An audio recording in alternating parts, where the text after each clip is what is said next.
Welcome to the Drooniverse! And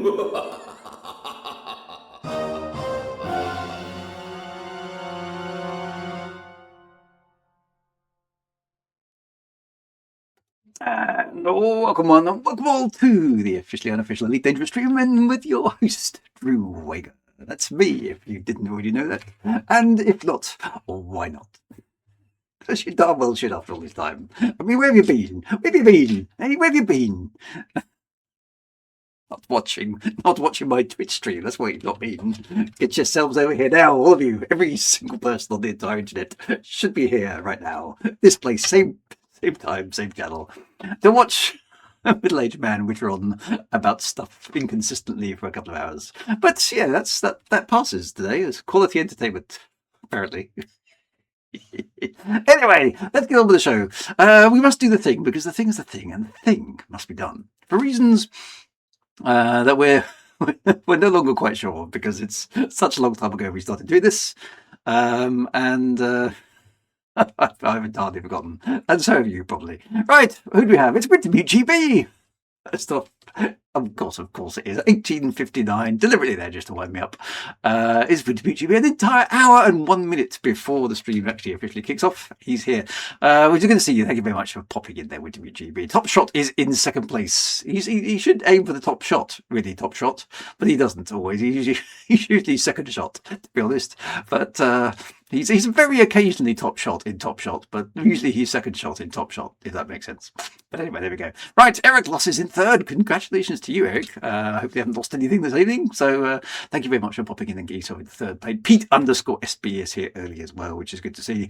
And Ugly Spirit hasn't been realising the time. Either he's late for something actually important, or he's thinking, oh my god, no, Drew's going to be on soon, I should go and do something else.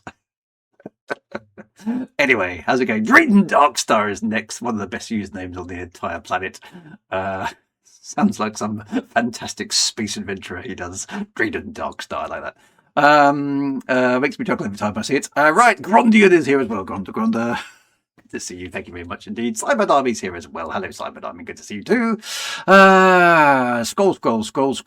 Lots of chat from these people, which is nothing wrong with that, of course. That's nice. Yeah, a little bit of bonhomie before the stream starts is never a bad thing. Hammer Boober is here as well. The customary 4 thumbs up. 1 thumb up for every syllable as his username, because that's what he does. Bagpipes are incoming. The Iraqis are here. They clearly have fought off the invasions of the Harlequins successfully one more time, which is really, really good.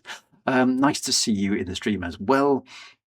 Commander Mere Mortal is here as well. Good to see you. Thank you very much for popping in there. That's Big 39 GT following up behind him as well, which is good. And fantastic there. Them damn bagpipes. Very difficult to say, but I think we could all probably agree with the sentiment. It's good to see. I quite like bagpipes, as you know. Well, I quite like the effect bagpipes have on other people, actually. That's probably more what it is. Commander Burn is here. Low down from under, kick the tires and light the fires. Let's harm the haggis. Absolutely. Ugly Spirit has busted his stream streak because he had to pick his wife up from the airport. Oh no. It was a tough call. Drew's stream or leave her at the airport for the night. I think you may have chosen the wiser option, my friend. I suspect. Commander Grover is here as well. Good to see you. Thank you very much. Alice is here. Alice_D_M. We're still very much a bit of a mystery as to what the D and the M stands for. Is it Dr. Martin's boots, perhaps? That's what occurred to me the rest of the week. Maybe Alice has got really, really large, really clumpy footwear, and then she deploys them just in case anybody gets too close. Yeah, watch out for the DMs. I had a girlfriend many years ago who liked Dr. Martin's boots. She was fearsome. I was utterly terrified. So maybe it's something like that. Right, Sausage Project is here. Yay! Do. Good to see you, Solstice Project. Always fun. Andy P783 is here. That rhymes. That's very important to point out. So that's good. Commander Tragic Blue 21 is here as well. Hopefully not feeling too tragic. That's good to see. And we have a first time chat from Loco Radical _8507 from Portugal, Commander. Well, Portugal. I spent some very happy times in. Hang on, let me get this right. Capital of Portugal is brain failure. Anyway, is it Lisbon? No, it's not Lisbon. Oh,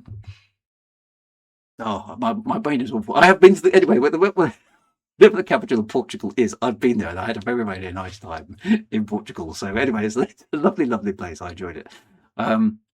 I can't, is it Lisbon? I can't remember. Somebody will tell me. And who else do we have? Anyway, lovely to see you. Alexander Corbin is here as well. Fantastic to see you too. The Harkonnens finally arrive in the chat. They're quite slack, the Harkonnens. I feel they've entirely given up on the invasion of Arrakis at this stage. There's plenty of to-dos. Solstice Project now has his backing group in the form of Ugly Spirit Alice, which is nice to see. Commander Golden Samurai is here. I don't know, that's not what you do with a samurai sword. Just can't help it. Sorry. That's quite good. So plenty of to-dos in the chat, which is always nice to see. Commander Devin Pisces is here as well. Good to see you, 07 Commander. Thank you very much for popping in. More to-dos. Off we go. Alice is joining in the to-dos as well, which is excellent to see. Something's going well is here as well. I swear this intro gets longer. Yeah, I'm slowly. What I'm doing, the Ugly Spirit, is every week. Yeah, just for you actually. What I'm doing is I'm changing the tempo. I've got a little dial here that basically says 98%, 97%, 96% of original speed. And yeah, one of these days the intro will be infinitely long and will span the entire 2 hours. That's exactly what I'm doing. Wintermute GB says, I'm not saying this intro is long. I just boiled the kettle and made a cup of tea while I was playing. It's about the right length. You say, I'm just facilitating beverage time. Yeah, it's time where you can sit down and enjoy and sit yourself down, get yourself comfortable, get your cup of tea, get your blanket out, drape it over your lap, get the cat, put it in position, get everything ready, and then there you go. Dr. Von Drav is here as well. Good to see you. Fantastic. Who's Vegas as Ugly Spirit? Gaspar 07 Commanders. Good to see you. Fantastic to see you in the chat. We'll talk about that in a minute. Just in my world. Where haven't we been since Top Shot? Simeon Gray is here as well. Fantastic. Good to see you as well. The Kazakh is here. Everybody's here tonight. No, big pipes are awesome. Veronica's here. Veronica Venatrix is here as well. What kind of shenanigans are you up to? Well, I'm hoping to do some CGing. I think that's my plan. Alice says, I could tell you, but you might be disappointed and miffed at how dull and mundane it is. I see what you did there. I did. And she does wear Dr. Martens boots. Dr. Martens boots. Yeah. Sorry. It is Lisbon. It is. I got it right. My brain hadn't entirely failed. Lisbon is really nice. At least, well, it was 20 years ago when I last went there. I remember a very nice restaurant on the coast, and it was all cobbled streets and people playing guitars as you ate, which was slightly distracting, but very, very, very, very authentic. I got the impression. It is Lisbon. Everyone's saying yes, it is Lisbon. Yes, well done. Landing gear down, Drew. Absolutely yes. I do need to get that right. Anyway, Loco Radical, it's lovely to see you on the stream. Thank you for popping in from Portugal. It's very, very good. Yeah, the sort of old towny vibe of it. It was very cool. Do not take directions from Drew. So, this is good advice. Right, have I missed anybody? Please shout in the scream shout the stream if I haven't mentioned you. I've just noticed Funny Asteroid is here because it's never a good space game without a Funny Asteroid. Commander Karnath is in the chat as well. Fantastic. Hello, Drew. That's right. Wintermute GB remembers the quote, which is good. So good. Right. Okay. So Alexi Sale. That was right. God, that's a long time ago, isn't it? So yes. Well, probably time for waffle. Let's get one of waffles, shall we? Where's the button? I've got to do the waffles. Where is it? I think I press right. Brace. Brace, everybody. Anyway, we've done that. We've done the thing. It's now time to brace. Ready? Brace.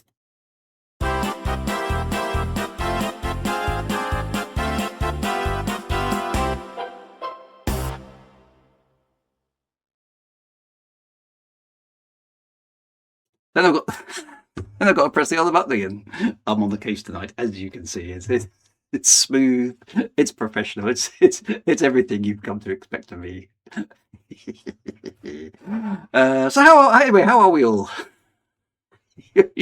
Oh no, he did find the right buttons to mute me. Yes, apologies. I'm back. Veronica Benetrix says Alexis Hale was in the Young Ones, wasn't he? And he played the Sultan in India. Did he? Did he play the Sultan in Indiana Jones and the Last Crusade? I didn't know that. I remember him in the Young Ones. That was a long time ago as well, wasn't it? When we need Mad Monks off on this one. How long ago was the Young One? Well, they're not the Young Ones anymore, are they? I do vaguely remember watching that a long time ago. Quite funny. It's quite sad, actually. How well, yeah. I think he was the landlord. It was 1980-ish, wasn't it? It was early on in the 80s, anyway. I think he was the landlord, wasn't he? Was it 1982? So I think it came out when I was a little bit too young for it, but I do remember watching it a few years later. The dead ones. Dear. We mustn't get morbid on the stream. It's not good. Because we sometimes do, and we get a bit existential about things, don't we? Because some of us are getting to that age. Well, apparently, your mid-50s onwards, which of course is where I am now, is rather unfortunately called Sniper's Alley. It's just like you're sort of running a gauntlet now, as that you might get taken out by something. And sadly, people I know have. Some people I have passed away prematurely. One of my colleagues from one of my previous workplaces just the other week, and he was only 2 years older than me, which is desperately sad. It's not good at all. But it just reminds you just got to get on and do stuff, haven't you? Because if you don't, then you might not. So yeah, let's not get any more morbid than that. But it's all funerals and doctor's appointments. Well, yeah. Actually, I'm doing all right. Doctor's appointment wise, I'm my health wise, I'm doing okay. Well, I've got a few issues. Well, I've got a few issues, but yeah, actual medical issues, or at least certifiable medical issues. I've only got a handful, which I don't think I'm doing too badly with. I went. I think I told you the story a little while back. Actually, a few years ago, I went to the doctor and said my foot hurts. And he sort of poked and prodded it as doctors do, and sent me down to the hospital for an X-ray. And the X-ray came back, and the chap said, "Yes, found out what the problem is." And I went, "Right, that's good." Says, "You've got arthritis in your big toe." Arthritis in my big toe seems oddly specific. And I said, "Well, I can't have arthritis." He said, "Why can't you have arthritis?" I said, "Because I'm not old." And he looked at me and went, "Well, actually, sir, you've reached that age." I said, No, I haven't. But no, apparently I've got arthritis in my left big toe. I mean, how oddly specific is that? I haven't got it anywhere else. My left big toe has decided, nope, that's it, I've had enough. I'm old. The rest of me is still 25. Well, apart from the hair, obviously, and increasingly now, less my eyesight, because I'm starting to have to wear glasses. I actually have a pair of glasses now, so if I start doing this halfway through the stream, because I have to kind of do this a little bit now. So I can just about manage now without glasses, but increasingly, I'm afraid. I look a little bit like I look like a librarian, don't I? Do I look actually? Is there a slight Dr. Jones, like Dr. Jones Senior from Indiana Jones going on here? Can I pull that off? I'm not quite sure. So I'm desperately struggling to still read things. Enigma-ish has only got early onset rigor mortis. That's not good. And apart from a bit of tendon damage, which I put down to, I need some half-broom glasses. You're right. I put down a bit of tendon damage that I put down to doing sport, and I still play a bit of badminton, as you know. I'm doing okay. I'm doing okay. See, I have lost quite a bit of weight since I came to Scotland. Not in a bad way, actually. I think just generally being healthier way. Very Kirk Star Trek. I'll go with that. That's all right. You're going to have to get used to me getting older because, like, actually, that's a lot clearer. I can see stuff again. Bloody hell! This is really annoying because the focus is. I'm in that stage at the moment where my wife has tried varifocal lenses and she hates them because it makes her feel old, and she's always doing this trying to find the right focal length. She looks like a demented parrot. And my problem is these are not varifocals. I have to wear these for driving because otherwise I can't see. But the problem is I've got the opposite problem. And it's just not right. So it's annoying. It's not. I need little contact lenses that I can sort of zoom in and out. That would be quite useful. In which decade did I buy those specs? These. Well, I've always had round spectacles, yeah, there you go. Okay. My kids wind me up and go, "It's Harry Potter. You're a wizard, Dad."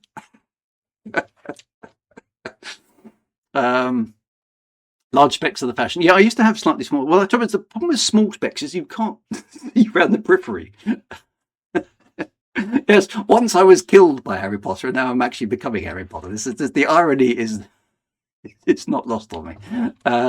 So there we go. But yeah, there are definite signs of things going on. But no, I'm actually healthier, I think, now than I was a few years ago. So 2 years ago, I weighed 170 pounds. I only weigh 152 now.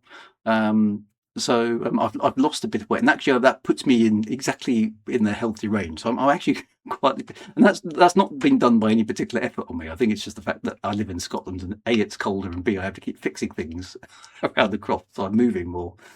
Fresh air and nice walks go along. I think that's exactly what it is. I'm literally just fitter than I was because I haven't changed my diet or anything. Big round glass of Verical is essential because I can't see anything without them. Commander Seedwell, Seedwell, good to see you. Well, I haven't seen you for a while, my friend. Good to see you. Thank you very much for popping in. I missed that. Commander Seedweller is here, says WGB. Yes, indeed he is. That's good to see. So other than a few minor inconveniences, I'm doing okay. Everything else is, as far as I'm aware, still working. Yes, no, alas, I don't have the body of a 25-year-old anymore. I'll put up with the one that I've got, which at the age of nearly 50. When am I 56? August, I think I am. Yeah, August something. Funny, you can't remember birthdays as you get older. Yeah, it's okay. My plan, for those of you who don't know, I'm planning to live until 2061. Okay, at which point I will be 91, and it's an oddly specific date. Okay, it's basically what I want to do is I want to see Halley's Comet come round again. I saw it in, I think, 1986 when I was 16, and because of when I was born, and hopefully that I won't die beforehand, I've got a good chance of seeing Halley's Comet twice, which is relatively unusual. Okay, you have to be born. I mean, you guys on the stream are probably in the sweet zone as well for this. We are the only cohort that is likely to be able to see Halley's Comet twice. So that, my friends, is the challenge. So in 2061, make sure you tune in for a live stream of me going. Still trying to figure out which button to press. So that's my plan. If I get to 2061, see Halley's Comet, I'll be happy to check out at that point. I'll have done enough. Is my thought. I did see it. I did have a telescope, and I remember looking at Halley's Comet through it in my backyard in 1986. It wasn't very impressive. Apparently in 2061 it's supposed to be a lot better positioned, so it should be quite bright. So fingers crossed we'll get a decent show. So if I get to 2061 and my eyesight is so bad that I can't see the damn thing, I'm going to be slightly miffed.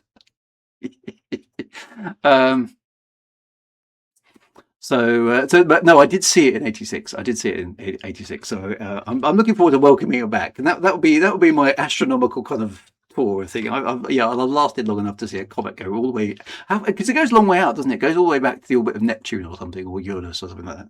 And it's on its way back now. It's gone past its. Is it perihelion or aphelion? Which is the first one? Aphelion, I think. Where it's furthest away, and it's on its way back now. But and not to bet Apophis in 2030. Oh well, we'll keep an eye out for that one, because is that going to destroy the planet? I don't know. Maybe it will. Maybe we'll have to worry about 2061. But anyway, we'll see how it goes. Commander Sea Dweller reckons he'll have disappeared into the ether by then. I'll try and give you a wave from it as I traverse the heavens. Yeah, thank you very much. Yeah, I'll appreciate that. Yeah, from the great beyond. Let's see how it goes. Right. Anyway, let's. Has there been any Galnet? I suppose we should double check before I press the Galnet button. The Caspian. Oh no, well, there's been a CG and some stuff. Oh, there have been. Okay, well, we'll go that. There have been some CGs. Let's go out to that. In that case, let's brace. Let's get off the morbid subject of exactly when Drew is going to pick it, and let's head on over to the Galnet Gazetteer. Be good, my friends. See you in a moment.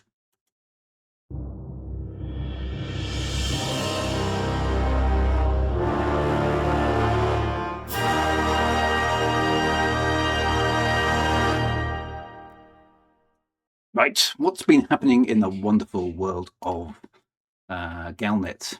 Let's find out.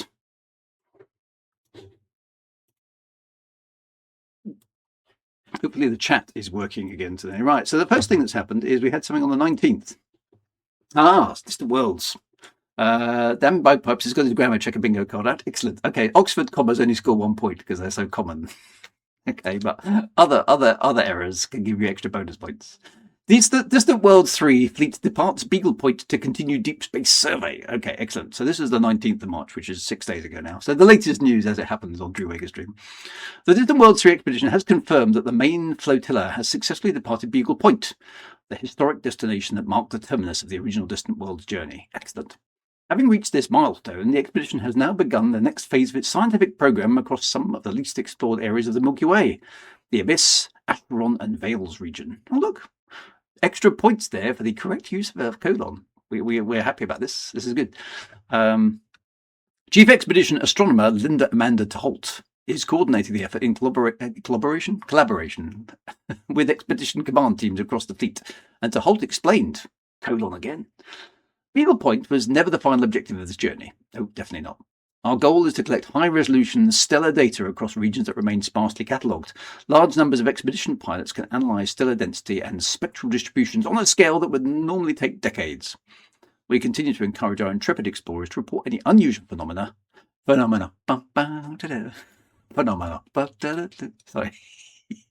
No, we don't want any low-resolution data. That's of no use whatsoever. We continue to encourage our intrepid explorers to report any unusual phenomena. Comma and, oh no, Oxford comma. Sorry. Comma and, so they were doing so well. We got halfway through Galnet and I hadn't actually found anything to critique. We are cataloguing everything to establish possible correlations and inform future mission priorities. Okay, well, that sounds all quite businesslike. We can't like that. So good on Amanda Holt. The scientific work is being supported by an extensive logistics network of fleet carriers, one of which we've been bagging a lift from all the way through this expedition. Quartermaster Timaeus Haddard praised the effort of independent pilots who have sustained the fleet's significant fuel requirements. Again. This is good stuff. The carrier's fleet tritium stocks have been replenished multiple times by dedicated miners operating in extremely remote systems. Without such a superb level of cooperation, an operation this large simply wouldn't function. Fair enough. With the survey program progressing ahead of schedule, the DW3 flotilla plans to continue its route deeper into the Galactic Northeast. Further updates will be issued as new discoveries are confirmed. Okay, well, that's all quite businesslike. We can't like that. This sounds like the story that there should be more of in Elite Dangerous, rather than silly nonsense about, hey, everyone, want to do some mindfulness because, yay, life is good. It's like, I've got no idea where that other story is going, but this one's definitely better. And it's quite nice. It's quite nice that Frontier are sort of doing some Distant Worlds 3. They're effectively making it law because it's happening in Galnet, right? I mean, we know it's happening anyway because it's in the game, but at least Galnet is referencing, which is quite nice because they don't very often do kind of community stuff in Galnet. So yeah, that's good. That's good. And then presumably this is the CG that we need to probably get involved with. Distant exploration data requested for new deep space station. The Distant Worlds 3 logistics fleet has completed the first build phase of a new deep space outpost in the utterly unpronounceable system at the edge of the Mare Somnium region. And deep space there with a hyphen. That is also correct. That's a compound noun. We like that. Mare Somnium presumably is the Sea of Sleep. So that's good. Established using construction material stocked earlier in this year, because there was another CG, wasn't there? The facility has been informally named Rainbow's End. The station is intended to support long-range exploration operations and scientific analysis across the sparsely charted sectors of the Galactic Northeast. Okay, so it's going to be quite a useful staging point for anybody who heads out this way in the future. Hermine de la Rue, Operations Executive for Deep Space Service, has issued an appeal to the galactic exploration community. Colon again. Sea of Sleep. Very appropriate for this stream. Thanks, Wintermute. Rainbow's End is designed to act as a remote research hub for explorers far beyond established survey routes, which is definitely fair because it's miles away from anywhere. To maximise its effectiveness, we need fresh stellar cartographic data to seed the station's modelling systems. We have already picked up many fascinating scans, and more data will help us clarify what we are dealing with. That's interesting. Okay, what we are dealing with. Pilots are invited to sign up for the initiative and deliver exploration data to Rainbow's End in the unpronounceable system. All qualifying contributions will be rewarded. So presuming that's universal cartographic style honk and zap stuff. Yeah, it is interesting. We have already picked up many fascinating scans, and more data will help us clarify what we are dealing with. The initiative will remain open until Friday, the 27th of March. Oh, I better go with it. 2 days left. Right, so, and then the Caspian Explorer enters full production. Oh, so we can buy Caspians normally now. The Caspian Explorer has received the green light for full distribution, having previously been available via limited release only, i.e. cash. As shipments of Zorgon Peterson's latest design arrive at markets, an accompanying press states, I think they mean a press release. I think there's a missing word there. The Caspian Explorer has been developed as a highly capable, dedicated exploration ship that can't land anywhere. As Zorgon Peterson spokesman remarked, the Caspian was intended to explore the furthest reaches of the galaxy with its extended jump range, optimized orbital glides, and remarkable FSD supercharged capacity. Despite having an undercarriage that's almost entirely useless for landing virtually anywhere in the entire known galaxy. With plenty of room for internal outfitting and integration with newer Mark II modules, there's really no other exploration vessel like it. Unless you want to actually land. The Caspian Explorer is now available for purchase at shipyards throughout core systems, which in fact is the only place that it can land.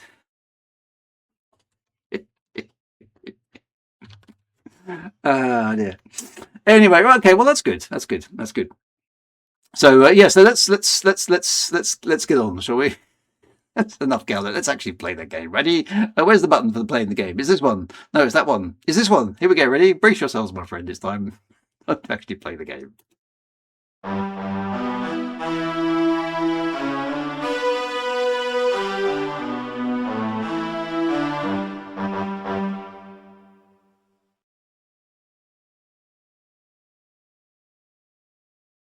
Right, here it is. We're loading up the game now. I was hoping to have the Distant Worlds 3 folks on my stream tonight, but I know they're in the chat. But I've been trying to get onto Discord, and Discord, alas, seems to be busted at the moment, which is kind of a nuisance. It's quite hard to talk to people. Oh, is it working? Is it fixed? Oh, let's. Is it back? It wasn't working literally a couple of minutes ago. Hey, it's back. Okay, well, let's see if we can get them on. Where are we? Is it fixed? Has magic happened?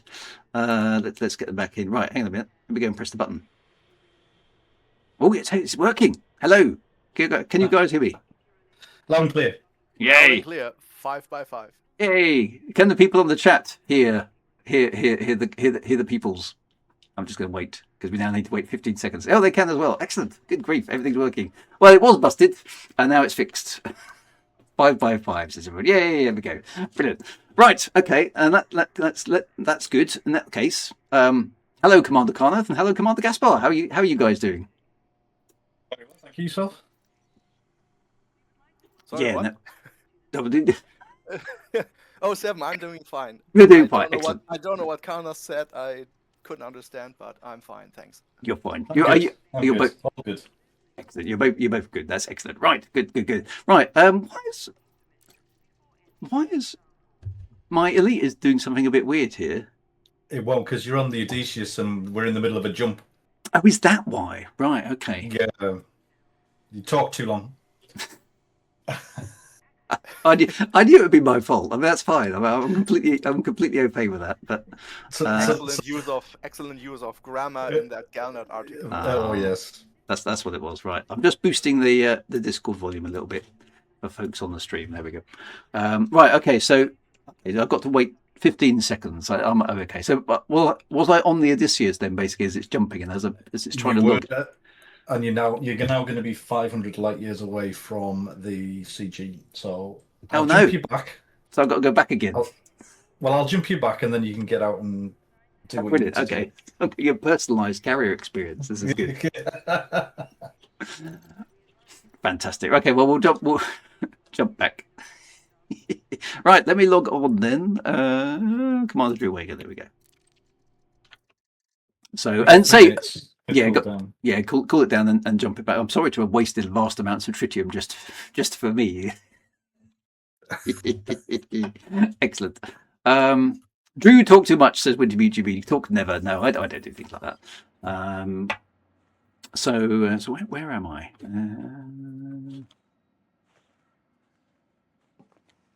There we are. It's the command deck. Okay, let me wander up to the command deck then. So yes, presumably I can't sign up to the CG without being in the system. Is that correct?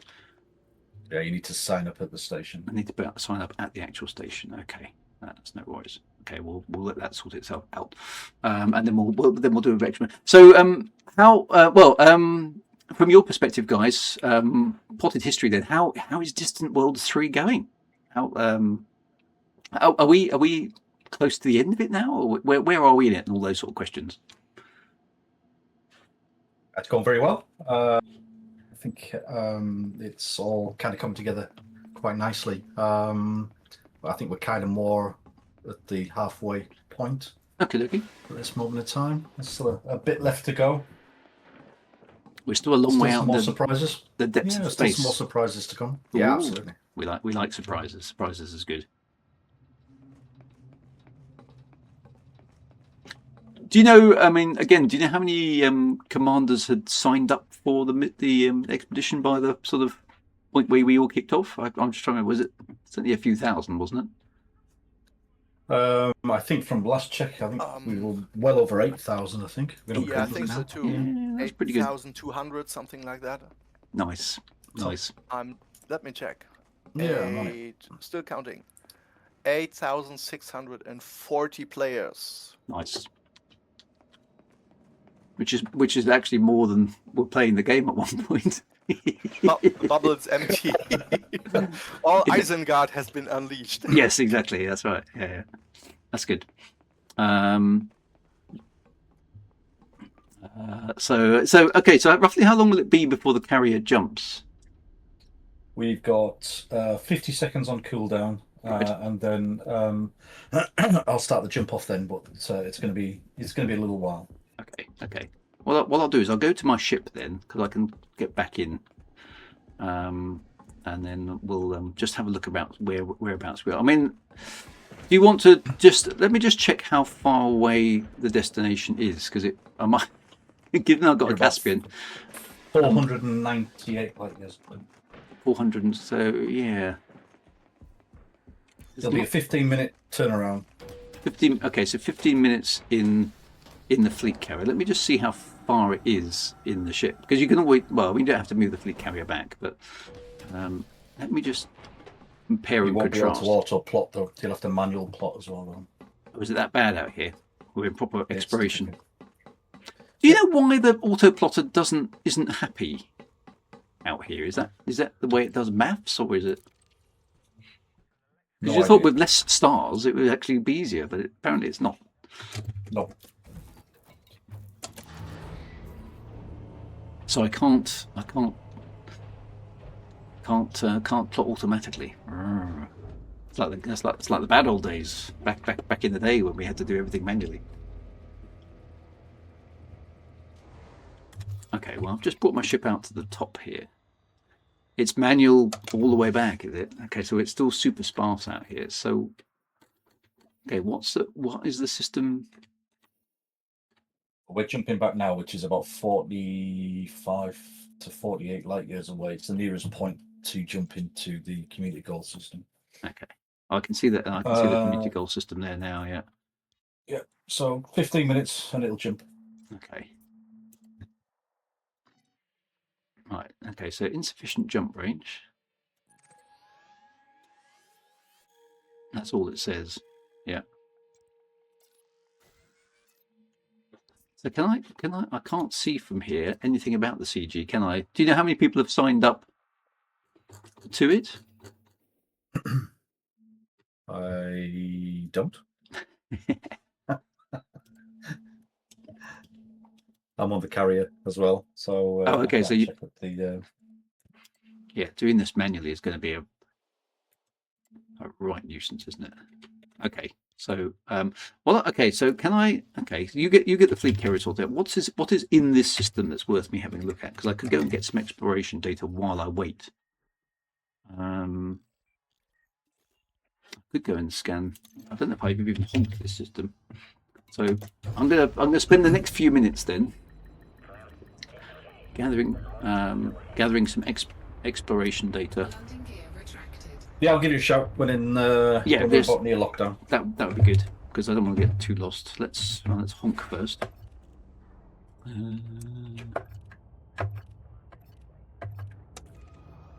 Let's do that first. How can Drew possibly fill the time? Well, I could waffle on ages. Yeah, that's all possible. So Top Shot, we're going to jump back because then basically I'm lazy. That's the answer to your question. The Distant Worlds 3 are gonna turn the carrier around and point back exactly the way they just came, just for me, which is nice, so I could sign up to the CG. So why guys? Why did Odysseus leave the CG system? Is it just you were scheduled to be on your way somewhere, or? No, because of the jump distances involved to get to the community goal system, a lot of the new pilots don't have enough jump range to actually physically get there. Right. So we are just taking it in turns between the fleet to ferry people backwards and forwards. Okay. So we created a new waypoint 8A, and then we'll pick people up from there, and then we'll turn around and we'll come straight back to the system that's about 40, 45 light years, 46 light years 40, jump. Yeah, 42 or something, yeah. 42, yeah. Gotcha. Okay, I've now got the timer just popped up. 12, I did ask 12 if minutes Frontier and 38 would. Yeah, I did ask if Frontier would unlock the system for us to allow fleet carriers in, but something new that we learnt was fleet carriers can cause multiple.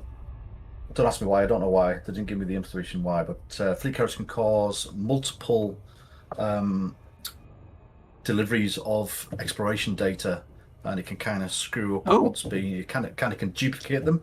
So obviously Okay. it must be some internal issue that they have with them, which can really mess up the community goal. So that's why they ban all freight carriers from entering a community goal if it's already started. If they're in That's there, it's a interesting. different story. But Right. but So once if you've you left try it, and jump a fleet carrier in, it screws up the CG. So it just won't. You can't get in. Yeah, Okay. they're all blocked. But if you're in there, then it's a different story. But interesting. Yeah.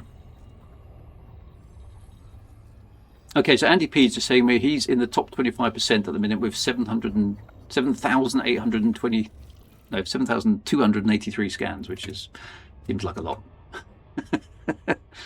Do you know what awards has Frontier given any awards for the for being in the different tiers of the CG? the only one that I know of at this moment in time is the scanner, the modified scanner. A modified scanner. Yeah. Okay. And lots of money. And lots of money. Lots of money. Yeah. Lots of money. We're not doing it for the money. We're doing it for a shitload of money. Why not? Excellent. Right, I'm just going to scan some planets here. Oh, this is quite a big planet. That's interesting.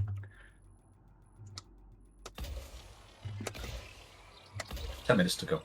10 minutes. I'll do this as fast as possible. Okay, Commander Groman is saying that he's in the 25% category, but he's only got 3,000 submissions. Is that 3,000 individual systems then? Or scanning? No, I don't think it's a system. I think it's per body. Okay, so that's how it works. That makes sense, yeah. I got to 81%. That's annoying. Did I miss a probe there? Maybe I did. So so looking back at the communication that I got from Frontier, the jump range, or why they block carriers from it says because carriers could cause digest data to be generated multiple times, which could create issues within the CG itself. Okay. Oops. So yeah, those are the exact words. Mm-hmm. Oh well, we learn new things about the game all the time, don't we? Interesting.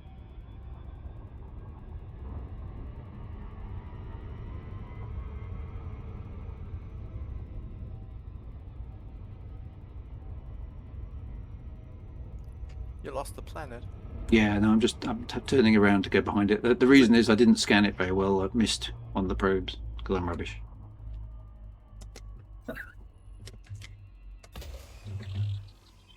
I've just got to scan the back of it. So now my efficiency target. I must have missed it, but anyway, never mind. I'm doing some scanning. I wonder if I can get one more planet done before the fleet carrier goes. Probably not. Should get it. Right, I got that one scanned. Yay! Surface scan complete. Right, how long have I got? We're set at 8 minutes 37 seconds, but don't forget, obviously, it goes into lockdown prior to jump. Right. Okay. I'll see if I can get one more planet done. Send it back.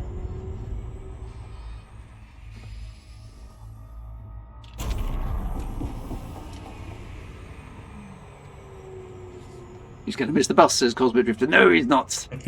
Yes, he is.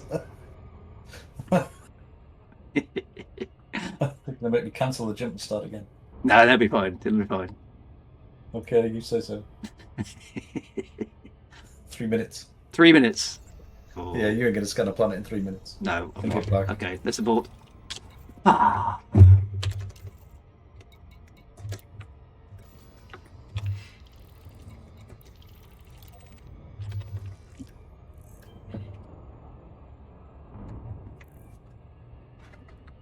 I'll get back aboard. There you go. Minutes. I clicked the wrong thing. Where's the fleet carrier? There it is. Make sure I hit the right one. Now I'm pointing in the wrong direction. Up down in 5 minutes, says Alice. You got 5 minutes. Yep. It's just I just like to keep everybody a little bit stressed. That's all it is. It's all tension.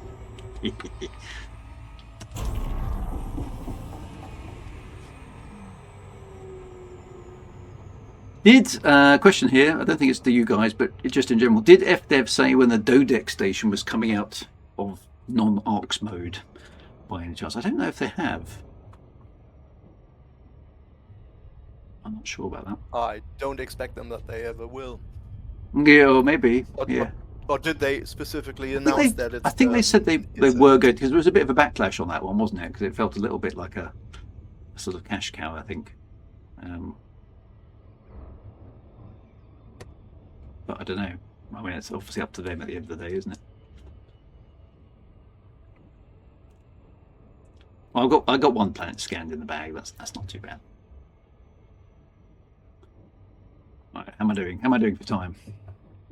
Sorry, Drew. Sorry, Drew. All our pads are full now. Please try later. No, don't do that. Oh, dear. Should make it in time to watch it pull away. That's it. Just disappear into the ether without me. No, come back. Right. Disengage. Here I come. I'm coming in. I can see the fleet carrier now. All is good. Contacts. Request docking. Just need to be in 7 point something kilometers in 7.5. Oh, apparently you schedule a hyperspace jump. How about that? Right. Pad 3. Where's pad 3? No, I'm going full flat out, I'm afraid. We always dock at full speed. It's the rules.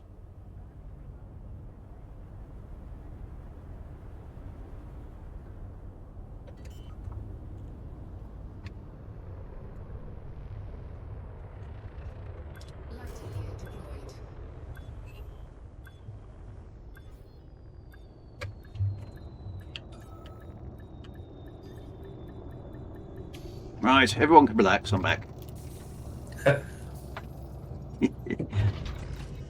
Need to get a decent seat at the front of the ship though, so I'm going to try that next. So how's the I saw in the seat, obviously in the Galnet, that the miners have been keeping the carriers prepped with tritium and stuff. Has that been relatively stress-free, keeping these big ships running, or has it been a bit fun and games at times? I think the journey to get to here has been really, really good. They've done a fantastic job. Okay. I think that they are struggling in the area that we're in now. Just isn't much out we've here, arrived. Yeah. That's right. Yeah. So since we've arrived, I've had a buy order open since we've been here, especially with us jumping and ferrying between the waypoint A and the new waypoint to jump into the community goal. So we are burning through quite a bit of tritium doing that. Not helped by irresponsible streamers joining at exactly the wrong time. Yeah. You said it. And yeah, so but they've been doing a great job so far. Yeah, the tanks are still pretty much. Well, mine's still pretty much full, so can't complain at all. Okay, so you can't complain too much about that. That's good. Absolutely not. I think the miners have located at least one tritium hotspot in the vicinity, so I had buy orders for tritium as well on my carrier, and they have, as far as I know, they have all been fulfilled by now. That's good. That's good. So everything's still okay. That's good stuff. Dirty Sock says, "By the skin of my teeth." I had minutes to spare. Well, seconds to spare. All is good. Right, let's watch. Let's get a front row seat, hopefully here. Yes. We can watch the fleet carrier depart, which is nice. So yeah, right, all good. I'm firmly in my cinema seat, waiting for the show to start now. Actually, let me just. Okay, carrier services have now been temporarily suspended, and it says 2 minutes and 54 seconds. Oh, and then the siren is going off, so I will sit down again. Commander Groman is actually really in the seat. There seems to be a bug with the seating arrangements on the fleet carriers, and that sometimes you either hover above the seat, or sometimes you sort of just become one with the seat. It's in high G environments. Yeah, is that what it is? I wondered if it was a sort of lore explanation, because in Frontier Elite 2, there's a whole bunch of lore about the seating technology that you have on spaceships, which is called the Celastoplaston seat, which is supposed to cushion you against G-forces and all sorts of interesting stuff like that in the old Frontier Elite 2 ships. And I wondered if it was something to do with that, but I think it's just a bug.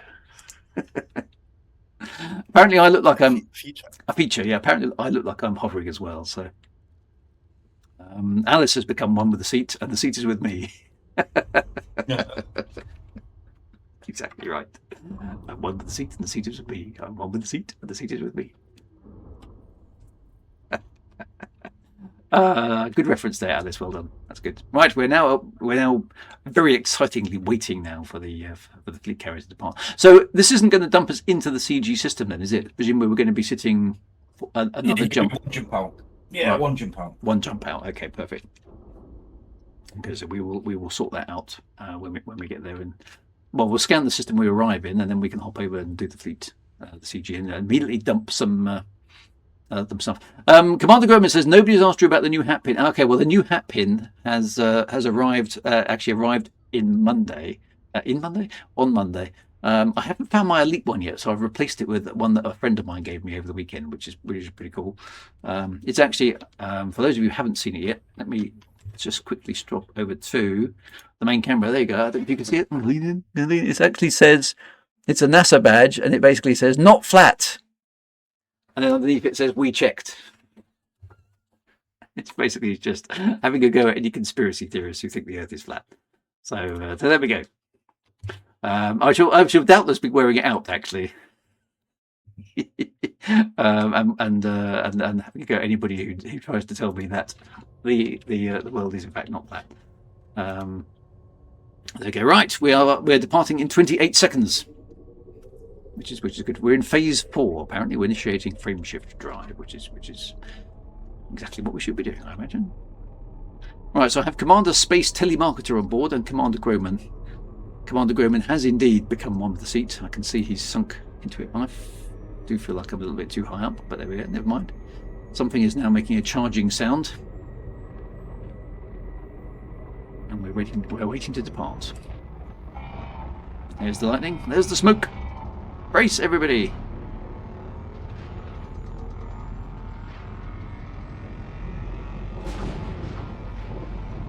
And off we go through this curious version of hyperspace that the fleet carriers use. Space smoke and space lightning, exactly right.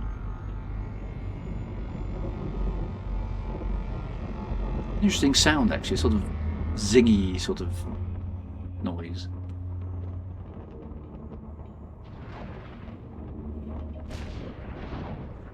Quite how we can hear the lightning, I'm not entirely sure, but it does look good. Commander Groman says, "Can I board your ship after him?" Of course you can, Commander. Just feel free to jump into the ship. No problem at all. Zach, as I recall, the fleet carriers and megaships use older jump technology as FSDs aren't available for them. Well, yes and no is the answer to that question, because you'll notice on the wall there, it did say briefly initiating frame shift drive. So that's what the graphic on the wall says. But yeah, that the technology is definitely not the same one that the normal ships are using. But long-standing members of the stream will be aware that shall I say, the nomenclature, that's a good word, for hyperspace technology was actually pinched from a certain author of your acquaintance when he wrote it up on his website for a bit of fun, and suddenly accidentally became law as a result. So yeah, more details of that can be found in one of my hyperspace law videos, which is therefore retrospectively become law rather than actually become law in the first place. So there we go. But anyway, Commander Groman, feel free to jump on board the ship. Right, so we are, thank you very much indeed for the fleet carrier diversion there. That's very cool. We are now, I understand, one jump out from the CG system. So we're going to have a look at that. Just wait for the hangar bay doors to open. And Commander Groman is in the seat. Now, I don't know what can you actually do to help me, Commander Groman, with exploration-y stuff. I don't know. Feel free to press any buttons that you can press.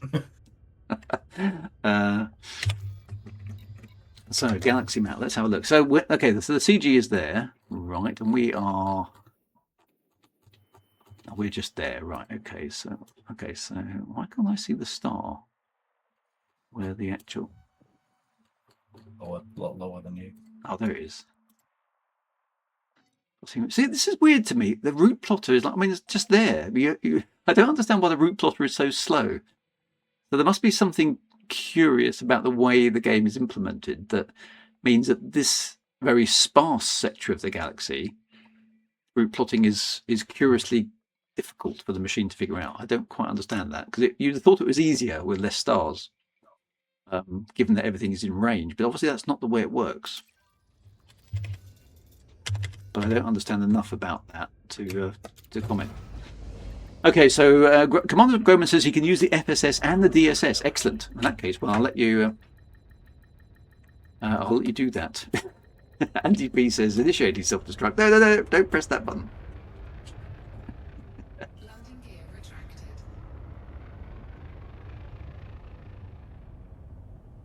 Right. Well, we'll first. We'll tell you what, Commander Groman. Can you honk this system? Since we're here, let's have a look around and see what's actually in this system. Using the onboard system. So we've got literally just the star, so there's not much to do. But let's do a test. Can you initiate the honk from your control panel?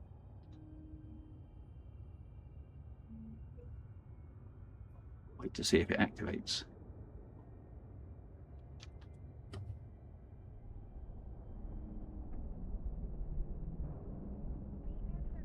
Oh, you can't do the honk. Right, okay. I'll do the honk then. You thought you'd be able to do that because it's just a thing, but anyway. Right. Okay, guys, we are going to head over to the CG and then sign up. I presume you've got a small amount of cartographic. Is it just universal cartographics data? It's not exobiology data or anything like that, is it? No. For the community goal, it's only exploration data. It's just this the original classic space-based stuff. Yep. Cannot comply. Okay, so that's interesting. The honk doesn't even show in the file groups. It should be, isn't it? Because it's bound to one of the groups in the fire groups, but I don't know. Cannot comply. Frameshift drive charging. Right, we're on our way.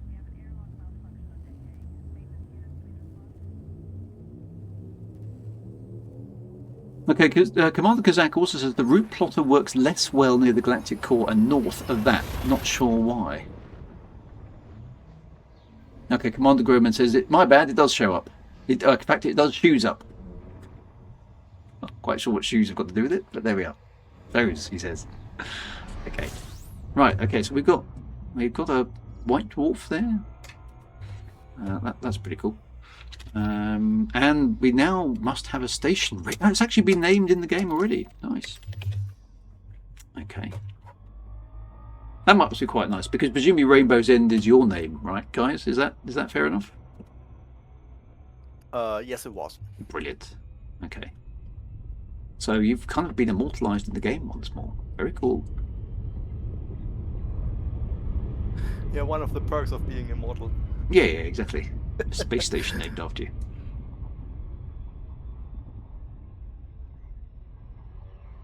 And presumably, there's nothing else out here space station wise at all, is there, in the immediate vicinity?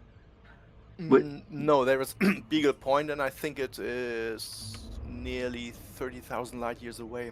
Yes, that's the nearest next piece of civilization. Wow.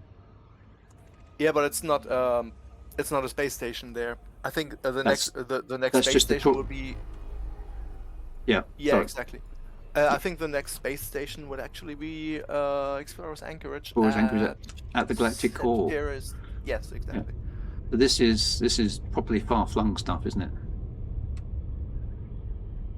It's the new frontier, yes. So the new frontier, absolutely. Which is good. This is what you want in the game, isn't it? Now, interesting enough, the space bowl that we detected last week appears to have already become extinct. We suspect that it was an artifact of Rainbow's End actually being put in the system. So on last week's stream, I was chasing down a strange humanoid signal on the surface of the planet that kept moving, which I dubbed the space mole, because it was apparently moving underground. But it appears to have been some sort of weird glitchy artifact of the fact that Rainbow's End was going to be here, but obviously we didn't know it at that point. Yeah. That was quite cool. I'm not an IT specialist, but I suspected that it was just sort of a homing beacon for an injected or to be injected script that would actually place the station. That was my theory about it. That But makes I sense. don't really know how that stuff works, obviously. No, me neither. But it's a good guess. Well, anyway, but it's a sad thing that the space mole has, alas, died a death. And it's an extinct space Extinction mole. level event. That's right. Yeah. So you wiped out by making the space station here. You guys have wiped out an indigenous species of the surface below. Entire population Yeah. of the space mole of Yeah. Rofo D10-0 or Exactly. whatever So the name is. Don't say you've not had an impact on the game. You have been entirely responsible for wiping out an entire life form. We have been space molded here. Landing gear deployed. Right. So this is weird. I haven't been to a space station in what feels like yonks. This feels quite weird, actually. So here we are at the space station. So this means we've got a space bar and everything, doesn't it? Right. Well, first things first. Let's go and have a look at the CG. So what have we got? There is even a shipyard, so you can. You can buy stuff. Oh, okay. Not very much, but you can at least transfer your ship there. Excellent. Okay, so Distant Worlds 3 Remote Survey Initiative, and we have a chap there. Well, we can see his face, but it's not a naming him, is it? Apparently not. Right, so support the Distant Worlds 3 Deep Space Stellar Data Initiative by selling stellar data to the Universal Cartographics contact at Rainbow's End in the wherever we are. Okay, so I need to sign up. I'm now signed up. There we go. Fantastic. So 3.8 million reports have been submitted. 2,388 contributors. So that's pretty good going. Right, so presumably now, since I'm signed up, I can now go to Universal Cartographics and sell my amazing amount of data, which is 186,000 credits. Woo! I can give up this life of crime. Yeah, one system. So what I've got to do, presumably, is just go off and do some actual scanning. I'm just going to take the opportunity to do some ship integrity. I'm not going to fix my paintwork because no, you don't do that when you're out exploring. But let's just, while I'm here, I'm just going to have a quick look around the system, around the inside of your space station, because it all looks shiny and new. It's quite a posh station they've given you, actually, isn't it? Yeah, we've done quite well, haven't we? Yeah, I think you've done. And what type is it? Because it's got the spinny bit at the back. It's not an Orbis station, is it, or is it? I can't remember. Sellers. Ocellus, that's the one. Yeah, Ocellus. Yeah, but that's quite nice and generous. It's the Ocellus station. I think it's the same type as Explorer's Anchorage, and I think it's the space station where you can actually put FSD drives or warp drives or whatever. Oh, on the back. At the back. So Bit they like, are mobile. So lore-wise, I think it just makes a whole lot of sense to have. Okay, so you could because you could move it potentially in the future, potentially move it about if needs be. At least there's a lore excuse for doing that. Now there was some junk on the floor here, guys. I suggest you tidy that up. That's not looking good. Okay, first impressions count, remember. And some of the panels here, the paintwork isn't good. Look, it's already scratched on the floor. So you need somebody to be on top of these things. It's very important. I quite like the blue coloration though. That's quite nice. So is it affiliated with any powers up here? Actually, the whole place has got a blue tinge. It's got a very sort of 80s disco kind of vibe to it. Not affiliated with any powers, but it's part of the Deep Space Survey. Okay. Yeah. So that's I like DW3 affiliated minor faction. Excellent. I like the color scheme. All very blue neon. So I feel quite at home. I feel like we should have some Depeche Mode playing. Oh, I quite like your little icon as well, that little chip there, or whatever that's supposed to be. It's quite nice. Oh, I can see somebody hovering their ship out the window. Well, that's looking rather good. Who's that hovering outside there? Dunk. Whee! Very nice indeed.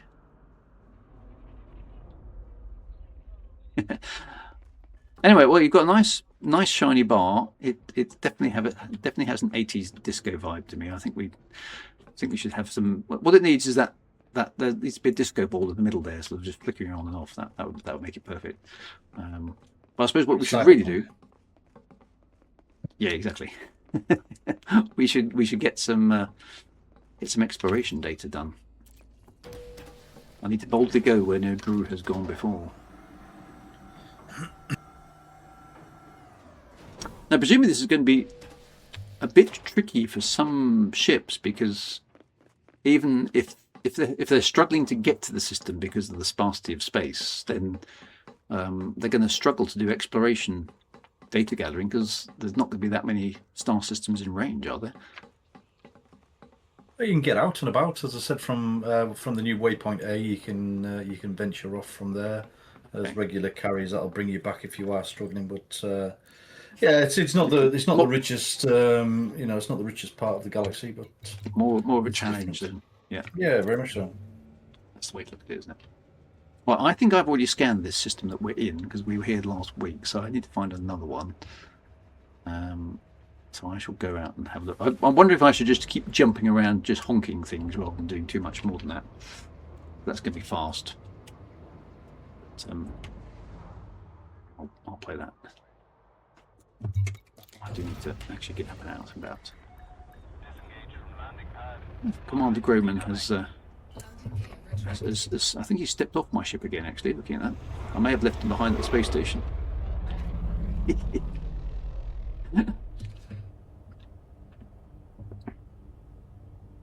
So who was that showing off in front of me?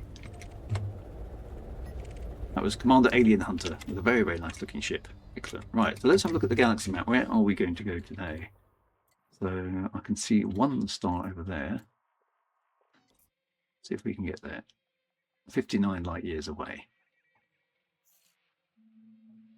And Commander Groman is now stuck inside the station. He's never seen that before. I'll have to come back and get you then. At some point. Oops. Right, we're on the way. It is dark out here. There's hardly any stars. Are we above or below the galactic plane effectively here then? Are we I mean, I know above and below doesn't really make much sense in space, but in terms of the normal orientation of things, are we below the galactic plane or above it? Or are we kind of in it, or are we in just a very sparse area of space between spiral arms? No, the system is, I think, at minus 1,000, so that's below the galactic plane. Okay, so it's a long way down then, right? Yeah, where you usually have a lot of neutron stars, white dwarfs, F-type stars, etc. Okay, cool. Okay, so I can actually get a boost here from this white dwarf.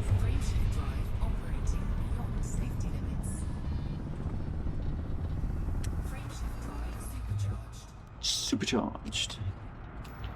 Of course, it isn't supercharged, but we're not going to talk about that. Right, so I've got one. I'm going to go up there as well. Just keep poking about around here. Okay, so that's 46 light years as well. Frameshift drive charging.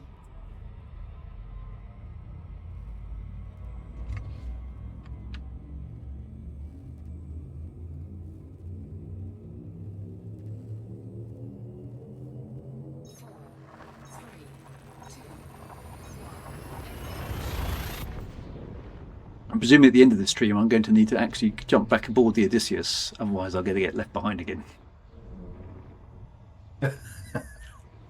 Yeah, I'll be back. I'm just off to do a shuttle run. Excellent. I'll be back by the time we finish. No worries. Do what you need to do. Yep. Now this is a G-type system, interesting enough, but there's only one star.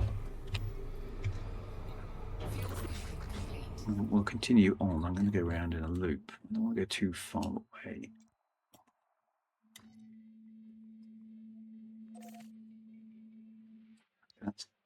That's 2 jumps. It's very sparse around here, isn't it?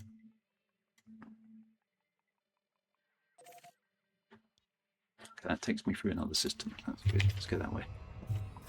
The route plotter is working, but it's it definitely struggles down here.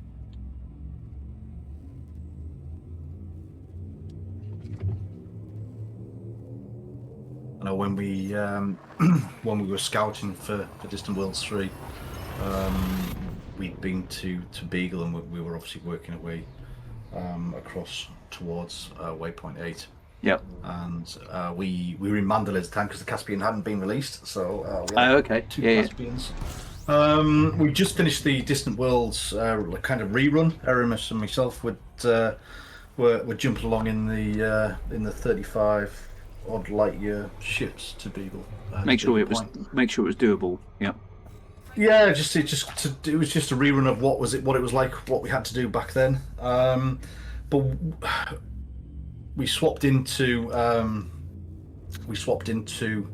the Mandalays, and I think mine was roughly about 75 light years in range. And I just remember when we came across Waypoint 8, it was a challenge for us to actually plot to get to it.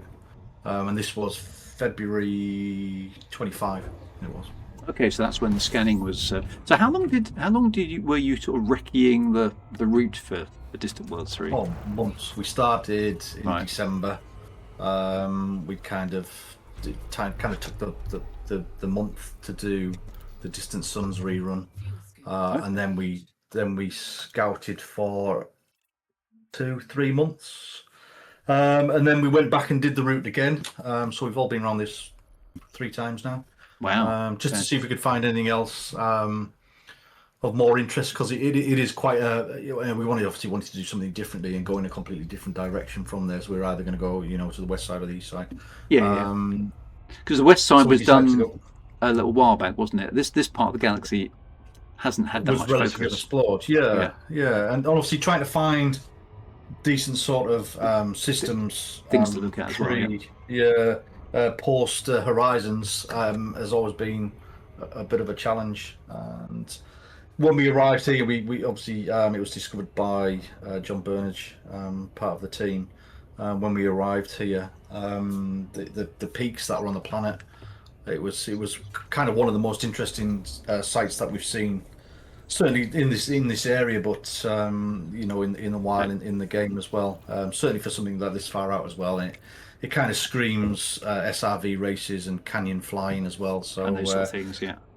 Yeah, we had a lot of base activities in mind for it as well, which the guys and girls are organising that now.